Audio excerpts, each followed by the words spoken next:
Assalamualaikum warahmatullahi wabarakatuh. Saya Ibnu Asadi dan rekan saya, Tantia Ramadhania Syarif.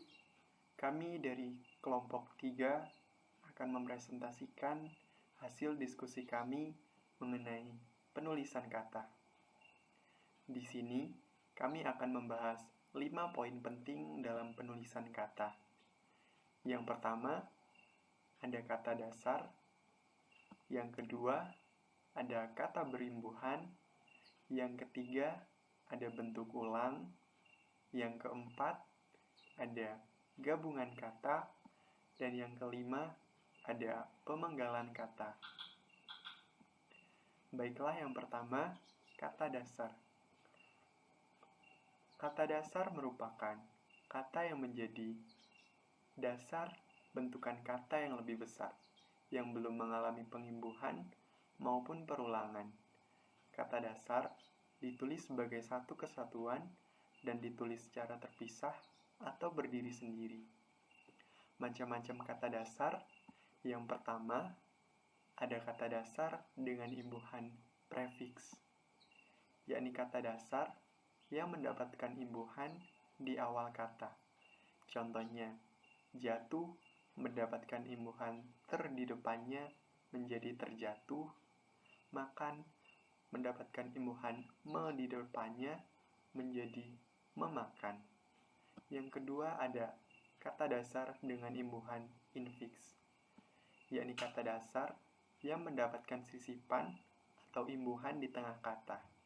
Contohnya, gigi menjadi gerigi, tunjuk menjadi telunjuk, dan lain sebagainya.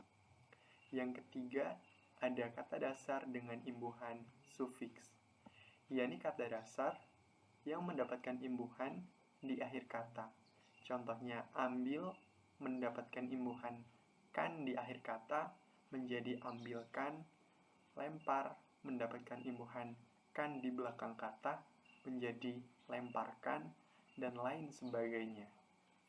Yang keempat, ada kata dasar dengan imbuhan konfliks, yakni kata dasar yang mendapatkan imbuhan di awal dan di akhir kata.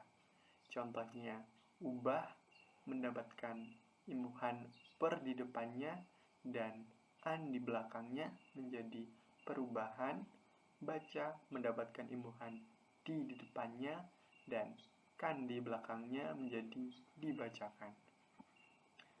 Yang kedua, ada kata berimbuhan, yakni kata yang telah mengalami proses pengimbuhan atau afiksasi. Imbuhan itu sendiri merupakan bentuk terikat yang apabila ditambahkan pada kata dasar atau bentuk dasar akan mengubah makna gramatikalnya. Yang pertama, ada imbuhan seperti awalan, sisipan, akhiran, dan gabungan. Yang kedua, ada imbuhan yang diserap dari unsur bahasa asing. Contohnya dari serapan dari unsur bahasa Arab. Contoh, ustadz menjadi ustazah, dunia menjadi duniawi, dan lain sebagainya. Yang kedua, ada serapan dari bahasa Sanskerta, maha menjadi mahasiswa, seni menjadi seniman, dan lain sebagainya. Yang ketiga, ada serapan dari bahasa Inggris, contohnya nasional menjadi nasionalisme, global menjadi globalisasi, dan lain-lain. Yang ketiga, ada bentuk terikat, ditulis serangkai dengan kata yang mengikutinya. Seperti bentuk terikat dari bilangan, angka bahasa Sanskerta seperti eka, tri, panca, dwi, catur, dan lain-lain. Bentuk terikat dari awal satuan, contohnya kilo, mega, senti, tera, giga, dan lain-lain. Yang keempat, bentuk terikat yang diikuti oleh kata yang berhuruf awal kapital atau singkatan berupa huruf kapital dirangkaikan dengan tanda hubung. Contohnya pro, barat, non, ASEAN, dan lain sebagainya. Yang kelima, ada bentuk maha yang diikuti kata turunan yang mengacu pada nama atau sifat Tuhan, ditulis terpisah dengan huruf awal kapital. Contohnya maha mendapatkan imbuhan pengasih menjadi maha pengasih, maha pengampun, dan lain sebagainya. Yang keenam, ada bentuk maha yang diikuti oleh kata dasar yang mengacu kepada nama atau sifat Tuhan, kecuali kata esa, ditulis secara serangkai. Contohnya maha kuasa, maha besar, dan lain-lain. Yang ketiga, ada kata ulang. Kata ulang merupakan kata yang terjadi sebagai hasil reduplikasi. Kata ulang biasanya ditulis dengan menggunakan tanda hubung di antara unsur-unsurnya. Yang pertama ada kata ulang penuh, yakni pengulangan seluruh bentuk dasar dan tidak ada imbuhan. Contohnya kata-kata, kuda-kuda, hati-hati, dan lain-lain. Yang kedua ada kata ulang sebagian, yakni pengulangan sebagian dari bentuk dasarnya. Contohnya pertama menjadi pertama-tama, bersama menjadi bersama-sama, dan lain-lain. Yang ketiga ada kata ulang berimbuhan, yakni pengulangan yang terjadi bersama-sama dengan proses imbuhan. Contohnya kuda menjadi kuda-kudaan, mobil menjadi mobil-mobilan, dan lain-lain.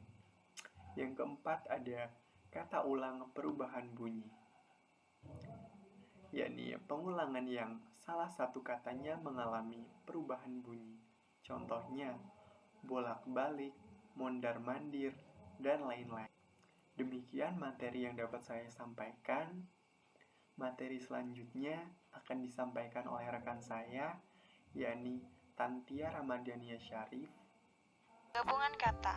Gabungan kata merupakan penggabungan antara dua kata yang membentuk suatu kata dan makna yang baru. Dalam penulisannya, gabungan kata mestilah ditulis dengan sejumlah kaidah atau tata cara.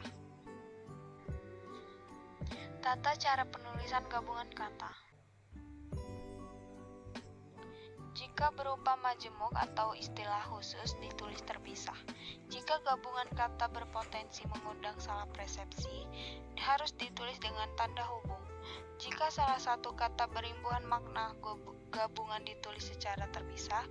Contohnya bertepuk tangan, garis dibawahi, sebarluaskan, dan lain-lain. Jika gabungan diberi imbuhan, maka gabungan ditulis secara serangkai. Contohnya dilipat gandakan, menggarisbawahi, menyebarluaskan, dan lain-lain. Jika kata berupa kata dasar dan sebuah bentuk terikat, maka gabungan ditulis serangkai. 5. Pemenggalan kata. Pemenggalan yang dikenal juga dengan istilah hibernation adalah tanda horizontal kecil yang memisahkan dua atau lebih elemen dari sebuah kata yang terpecah atau tanda pemisah di akhir baris dari sebuah hasil cetak. Pemenggalan kata dasar 1. Jika di tengah terdapat huruf vokal yang berurutan, contohnya buah, main, niat. 2. Huruf diftong a, i, a, u, e, i, dan o, i, contohnya pandai, aula, saudara. 3. Jika di tengah kata dasar terdapat huruf konsonan, contohnya bapak, lawan.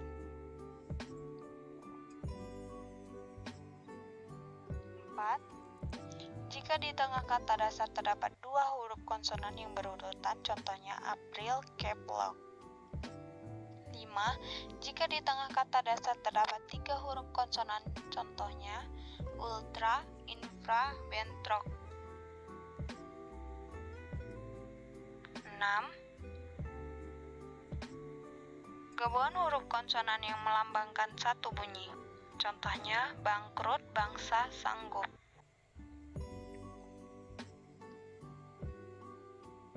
Terima kasih atas perhatiannya. Saya akhiri. Wassalamualaikum warahmatullahi wabarakatuh.